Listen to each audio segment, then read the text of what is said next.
Delta FM, Municipal 2020. parole de candidat.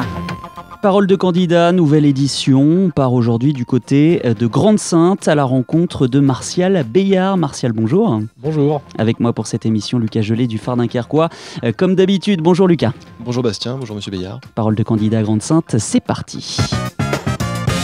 Delta FM, Municipal 2020. Parole de candidat.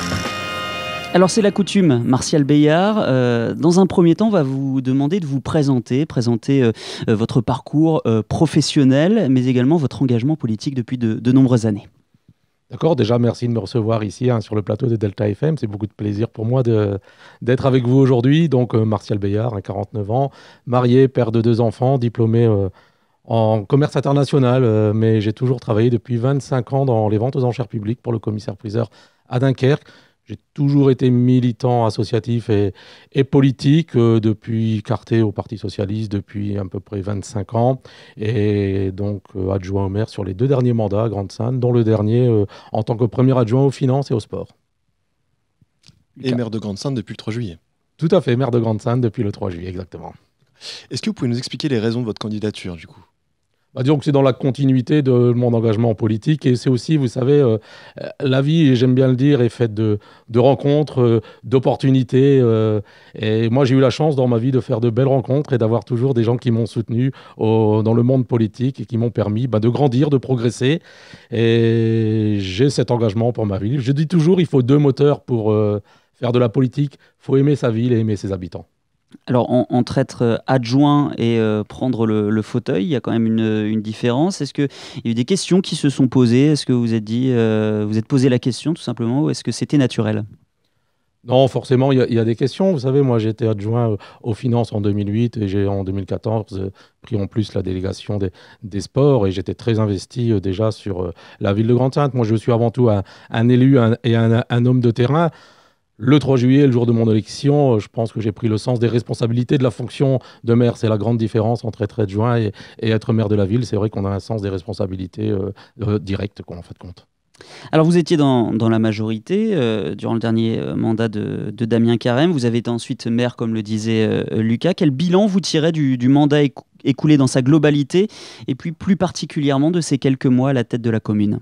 Sur le bilan des 6 dernières années, on a respecté nos engagements de l'époque. Je vous rappelle que c'était une liste qui s'était présentée, la gauche rassemblée. On avait les tendances, toutes les tendances de la gauche. Pour ces 6 ou 7 derniers mois, les mois donc où j'ai pris la place de maire, je vous dis, outre le sens des responsabilités, on a aussi essayé d'amener un peu de mieux vivre à Grande-Synthe, tout en étant très captif, en fait, compte, premièrement, de notre programme, ce qui est quelque chose de normal, mais aussi de l'ouverture de la campagne électorale au 1er septembre. Donc on a poursuivi le mandat pour lequel on a été élu en 2014. C'était la continuité pour vous ? Oui, c'est la continuité, bien entendu. Qu'est-ce que ça fait de passer de premier adjoint à maire ? Comment ça s'est passé quand on se lève le matin, qu'on est devenu le premier magistrat ? Qu'est-ce qu'on ressent ? Je me suis jamais levé le matin en me rasant en pensant être maire et en ayant l'ambition d'être maire. Moi, j'ai jamais refusé les opportunités dans ma vie, et je pense que c'était une belle opportunité aussi d'être maire suite au départ de mon prédécesseur à l'Europe. Je vous dis, c'est le sens des responsabilités, mais ça ne fait que renforcer aussi mon désir d'agir pour ma ville et aussi ma volonté de faire progresser les choses. Alors, on va parler du projet dans quelques instants, mais d'abord, on évoque la liste. Tout à fait, vous présentez une liste d'union de gauche. Est-ce que vous pouvez nous les présenter ? Quels seront vos colistiers ? Qui seront-ils ? Oui, donc, alors, vous savez, j'ai eu l'occasion de le dire le 3 juillet lors de mon investiture. Tout le monde sait que ça a été un peu compliqué à Grande-Synthe avec une partie de la majorité qui s'est abstenue le 3 juillet. J'avais eu l'occasion de le dire, vous savez, ce n'est pas ceux qui crient le plus au rassemblement qui veulent forcément le rassemblement. Et moi, aujourd'hui, j'ai réussi à rassembler quasiment la totalité des forces de gauche, puisque sur la liste, qui sera aussi une liste citoyenne, avec des personnes issues du monde associatif et de la société civile, même si même les élus sont des citoyens et font partie de la société civile. On a aussi donc le soutien du Parti Socialiste, du Parti Communiste, de Génération S, de l'UDE, des radicaux de gauche. Donc on a réussi sur un projet à rassembler vraiment les particules de la grande gauche traditionnelle, et ça, j'en suis très fier, parce que c'était aussi un objectif. Moi, je ne veux pas que ça soit juste Martial Béard, ancien président d'Agir pour Grande-Synthe, ancien premier adjoint, maire actuel, qui se présente. Non, on travaille sur un projet et on met en place une équipe qui va soutenir ce projet. Et elle doit être plurielle, cette équipe, bien entendu. La liste est complète aujourd'hui? Oui, la liste est en cours de finalisation. Quels sont les profils que vous avez recherchés justement pour cette liste? Est-ce que vous aviez ciblé un petit peu des profils particuliers? Non, mon exigence, c'est que c'est des gens qui s'engagent justement pour leur ville et aussi pour le programme. Vous savez, nous, on a fait un gros travail en amont depuis 1 an et demi avec l'association Agir pour Grande-Synthe pour aller à la rencontre des habitants, pour leur demander, venez avec vos questions, c'est légitime, mais venez surtout avec vos éléments de réponse. On a fait des réunions thématiques, on a fait ensuite des ateliers participatifs. Donc on est porteur d'un projet qui est issu de ces moments de rencontre avec Agir pour Grande-Synthe, mais aussi des expériences d'élus. Donc la liste qu'on va présenter, ce sera une liste qui va mêler de façon, j'espère, intelligente d'anciens élus et aussi des personnes, des nouveaux membres associatifs et des nouvelles personnes. Il faut un peu d'expérience et il faut un peu de renouveau dans un bon équilibre de liste municipale. Et puis il faut des gens solides parce que la campagne va être rude, et elle est rude d'ailleurs à Grande-Synthe. La campagne est un moment. Moi, ce qui m'intéresse surtout, c'est lorsqu'on aura gagné les élections municipales, d'avoir une équipe solide pour mener le projet. Alors justement, le projet, on va en parler. On a dégagé 3 grands thèmes. Le premier, c'est le logement. On sait que c'est un thème important à Grande-Synthe. Quelles sont les propositions que vous allez porter pour ce mandat? Est-ce que là aussi, vous êtes dans la continuité de ce qui a été fait ces dernières années? C'est un thème primordial à Grande-Synthe parce que vous savez qu'on est aussi en continuation sur l'ORU, maintenant le NPRU, puisque le 4 juillet, j'ai eu l'occasion d'aller à Paris défendre le dossier NPRU. Donc ce sera 180 logements qui vont être détruits à l'îlot des Peintres avec de la reconstitution sur site de logements sociaux et aussi de logements en accession. Et aussi sur le site et Littoral Évasion, il y aura des logements. Donc l'intérêt, vous savez, c'est 2000 demandes de logement en instance à Grande-Synthe. C'est donc de reloger aussi les personnes dans des logements à haute performance énergétique, mais aussi avec des logements plus adaptés à la population grand-synthoise. Nous, traditionnellement, et par l'histoire de la ville de Grande-Synthe, on a énormément de logements T4, T5, et aujourd'hui, la demande se porte plus sur du T2, T3. En plus de cela, moi, je suis en train de travailler avec un bailleur social, un partenaire, pour ne pas le nommer, pour finir aussi le bout du Courguin qui n'avait pas été fini qui n'avait pas été pris en rue 1. Donc, c'est un peu le garage silo et les logements juste à côté. On travaille sur un projet de déconstruction, reconstruction sur site, mais aussi sur un projet important sur le secteur Saint-Jacques, où je souhaite, avec le partenaire, donc avoir à peu près 300 mètres carrés de surface commerciale qui serait dédiée à des activités médicales en rez-de-chaussée et à peu près 900 mètres carrés de logements sociaux ou en accession sur la partie haute, sur 3 ou 4 étages maximum. Et on aurait à peu près 15 ou 20 logements qui viendraient là. Ça nous permettrait aussi de finir un peu le quartier du Courguin et justement de peut-être moins le densifier avec le lac qui est juste à côté, de faire quelque chose de très agréable pour les gens. Je ne vais pas oublier aussi parler de notre dossier de l'écoquartier du Baroque, à peu près 500 logements qui sont prévus, avec les difficultés qu'on connaît avec la loi sur l'eau. Et bon, on va continuer à travailler sur ce dossier. Bien entendu, le logement, ce sera quelque chose d'important dans la programmation. Parce que la ville a beaucoup changé ces dernières années de visage. C'est là la forme de continuité chez vous avec ces nombreux projets? Oui, il y a une grande continuité. Et puis, vous savez, l'îlot des Peintres, ça va nous servir à quoi? Ça va nous servir, en fin de compte, à finir la trame urbaine de l'équipement piscine, les Hauts-Lagrange, jusqu'au centre-ville. Donc ça nous fera vraiment une trame urbaine de l'îlot des Peintres vers le centre-ville. Le projet Courguin, ça va nous permettre aussi de travailler sur la finition de ce quartier et d'embellir cette partie qui était encore un petit peu ancienne. Lorsque à Saint-Jacques, on va construire un immeuble avec en partie basse 300 mètres carrés réservé à des activités médicales, ça va nous permettre aussi par extension de travailler sur le centre commercial Saint-Jacques, puisque le projet est juste en face. Donc ça va nous permettre de peut-être qui soient plus réduits en taille commerciale, mais dans des commerces avec plus de qualité. J'ai déjà rencontré les commerçants sur place. On a un véritable projet parce que c'est vrai que ce centre commercial Saint-Jacques, il faut le travailler.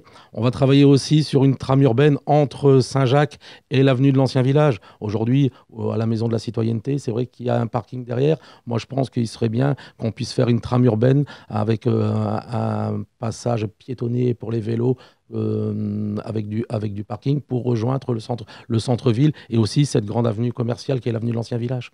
Donc il y a des projets, mais ce qui est important, c'est que tous ces projets, moi je veux que ça soit participatif, je veux que les habitants puissent donner leur avis. Vous savez, le meilleur expert de son quartier, de sa rue, c'est l'habitant, le meilleur expert de la salle de sport, c'est celui qui pratique. Donc vraiment la volonté, c'est d'aller avec les habitants sur des propositions pour chaque quartier. On va l'avoir aussi sur l'ancien cimetière. On a un problème d'accès au nouveau cimetière, pardon. On a un problème d'accès. On va travailler avec les habitants justement pour voir comment on peut améliorer cet accès. On va travailler sur l'Albec aussi parce qu'aujourd'hui, on a un grand parc urbain derrière l'Atrium à l'Albec qui doit permettre aux gens aussi d'avoir un lieu festif, un lieu de convivialité. On va devoir changer de sujet. Il y a beaucoup de choses à dire, effectivement, avec Martial Beillard. Autre point avec Lucas. Oui, alors à Grande-Synthe aussi, on a un fort taux de chômage. Quelles sont vos propositions pour lutter contre et pour favoriser l'emploi ? Alors, celui qui promettra de l'emploi à tous, ce n'est pas possible. Ce serait mentir. On est 28% de chômeurs à Grande-Synthe. Moi, depuis mon élection le 3 juillet, j'ai redynamisé le service développement économique de la ville de Grande-Synthe qui était un petit peu en sommeil. J'ai rencontré tous les donneurs d'ordre locaux. Moi, je veux être un facilitateur.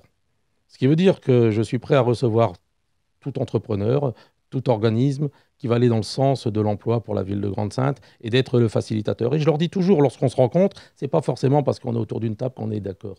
Mais au moins, on va engager les débats, on va voir les projets et on va tout faire pour qu'il y ait un emploi local. Vous savez, on a beaucoup d'emplois sur Grande-Synthe. Je pense que c'est 12 000 emplois sur le secteur de la ville de Grande-Synthe. On a 28% de chômage. On a une dichotomie énorme. Moi, je veux, c'est travailler justement pour que les gens puissent avoir un emploi. Mais l'emploi passe d'abord par la formation. Donc, il faut aussi qu'on recentre nos efforts pour un parcours de retour vers l'emploi, une formation des gens pour les amener vers les métiers porteurs. Martial Beillard, autre point important également, la sécurité en général, la pression migratoire aussi. Votre politique là, sur les derniers mois a tranché quand même avec ce qui se faisait auparavant. Quelles sont vos propositions pour le mandat à venir ? J'aimerais bien qu'on dissocie la sécurité et prévention avec le dossier des réfugiés sur la ville de Grande-Synthe, parce que c'est deux dossiers totalement différents. Sur le premier, sur la sécurité, dans mon programme, moi, je vais proposer donc une augmentation de la présence de la police municipale en mettant en place une police municipale de soirée. Aujourd'hui, la police municipale finit vers entre 20h et 20h30 chaque jour. Le but, c'est d'avoir une police municipale qui puisse être sur le terrain jusqu'à minuit ou 1h du matin. C'est un projet qu'on est en train de mener avec les services.